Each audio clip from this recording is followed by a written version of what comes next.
DG, Honorable State Industrial and Skill Development and Technical Education, Shri Shapacharan OMG, Secretary MOPNG sir, and Secretary DCPC ma'am, and Chief Secretary Manoj Ahluwalia, and other senior functionaries on the board and on the dais and off the dais.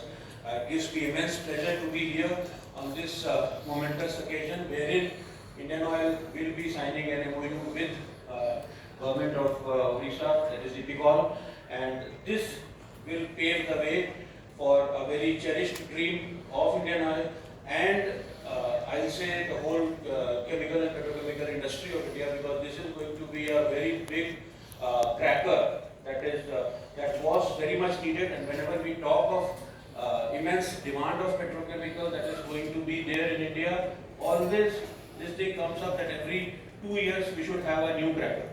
But now that fortunately we are laying the foundation today for this one, which will be ready in next 4 to 5 years, and this will be one of those petrochemical hubs that will be needed by India if we have to meet the burgeoning demand that Indian public or Indian consumer is needing. Today, as per estimates, going forward up till 2040, the petrochemical demand which we are facing today, which we are seeing today, and wherein already 20 to 25% of it is getting imported. If we are not gearing up and if we are not making enough investments today, the demand is going to be 3 times of where we stand today. And in figures, we can say today we are at around 30 to 35 million tons. It will go to 80 million tons by 2040.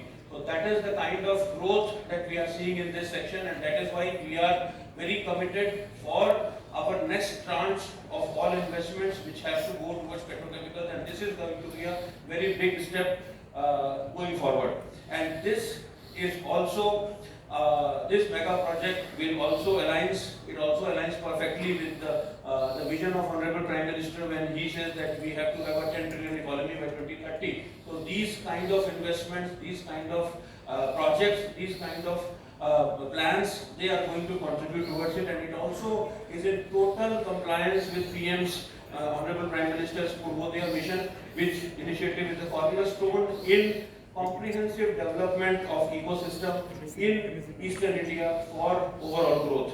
So these are very important issues. The video covers what are the products that are going to come up. It will be almost everything that we can imagine from a big petrochemical complex. All the polypropylenes, polyethylenes, metallocene, PVC, methanol, you name it and we will have it, because then toluene, and then we will have that material available for downstream. As Chief Secretary Sir was telling in his address also, that this has the potential, if at all there is the potential to become a Geelong in India, this is the place where we can hope that we can develop a Geelong there. And this can be a very big starting point going forward from here.